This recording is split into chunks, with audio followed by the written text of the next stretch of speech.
Muy buenas noches, estimado profesor, estimados compañeros. El día de hoy vamos a, vamos a tomar el tema sobre la historia de la computadora, ¿no? De repente nos vamos a imaginar cómo habrá sido la primera computadora, ¿no? Dice, hoy está a nuestro alcance diferentes dispositivos electrónicos que encontramos hoy en día, ¿no? Como celulares, tablets, y diferentes dispositivos en la cual nos facilita nuestro día a día, ¿no? Tanto en nuestro entorno laboral, en nuestro entorno de estudios y también el entretenimiento, ¿no? Existen diferentes dispositivos, ¿no? Ahora, el inicio de la computadora data desde 1944, con la invención de la primera computadora, que fue la computadora ENIAC, y en la cual se desarrolló la primera computadora programable por von John Newman, ¿no?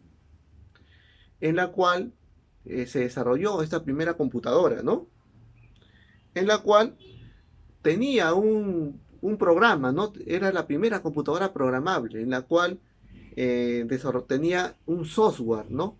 Y esto fue un cambio revolucionario en el entorno informático, en la cual eh, dio inicio a una nueva área, ¿no? Que es la informática, ¿no?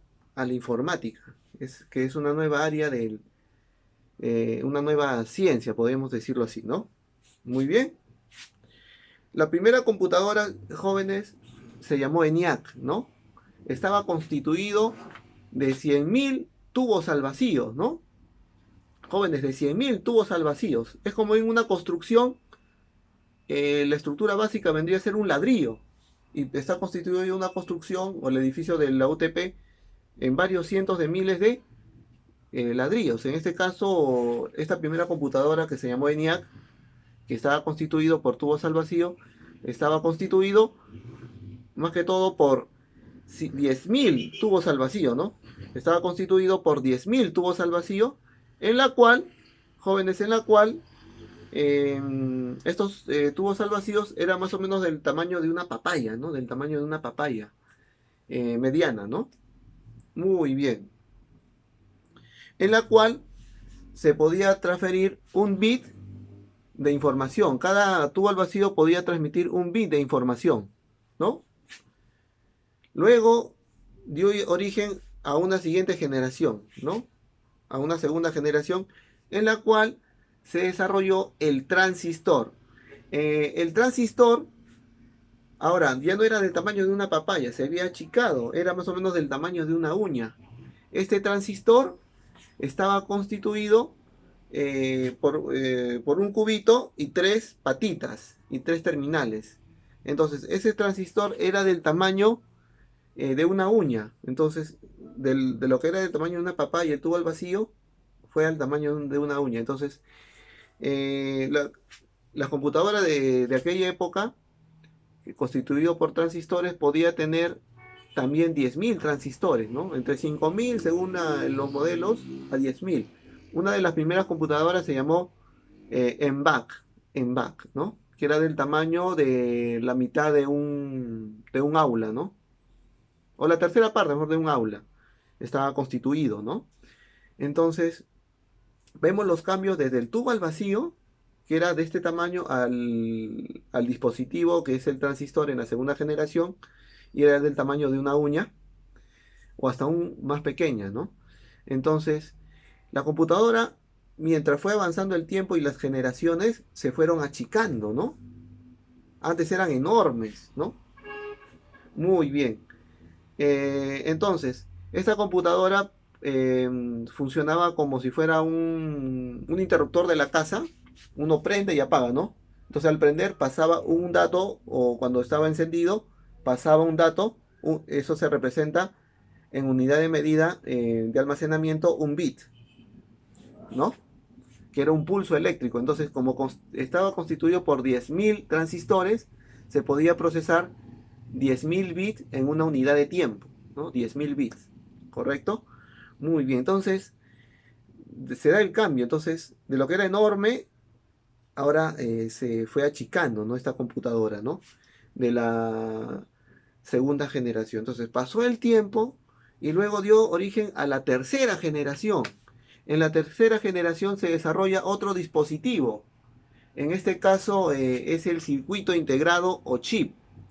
En este circuito integrado podían caber 5.000 transistores, entre 1.000, 2.000, a una escala mayor hasta 5.000 transistores, ¿no? En un chip.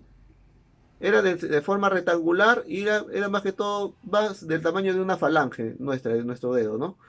Entonces ese transistor podían caber 5.000 transistores, de la cual la computadora se achicó y ahora esta computadora era del tamaño de un escritorio, ¿no? Del tamaño de un escritorio, de una oficina, ¿no? Entonces, el- se fue achicando, ya no era del tamaño de la tercera parte de un aula, de un salón, por ejemplo, ¿no? El salón de la UTP, ¿no? Era del tamaño del escritorio del profesor, ¿no? Pero también tenía que caber la altura, más o menos la altura nuestra, tal vez un poquito menos.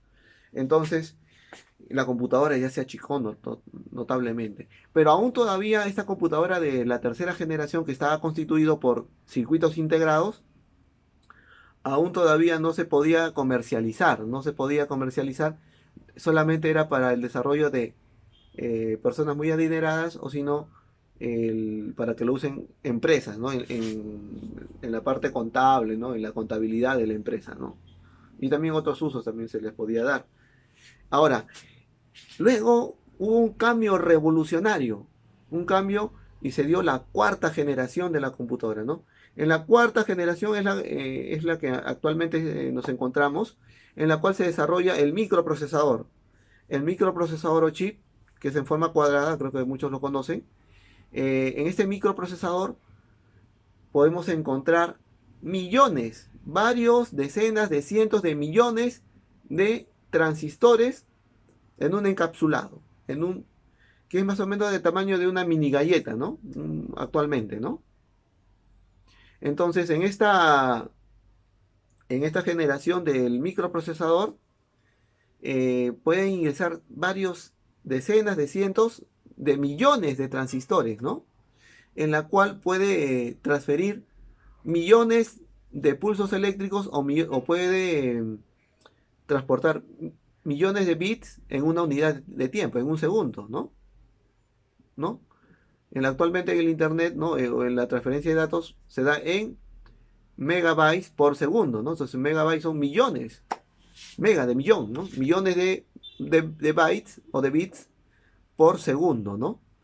Entonces, de esta manera ha revolucionado enormemente y ahora con la cuarta generación da origen a la computadora de escritorio, ¿no? A la computadora de escritorio que hoy tenemos, por ejemplo, en la universidad, tenemos en la casa, en un internet, ¿no? La PC hoy en día, ¿no?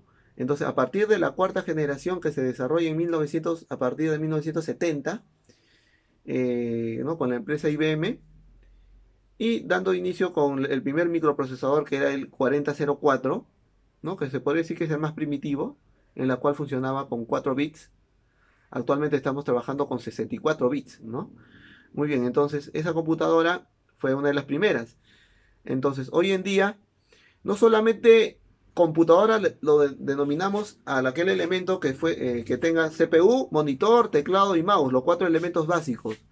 Podemos también encontrar en las laptops, en las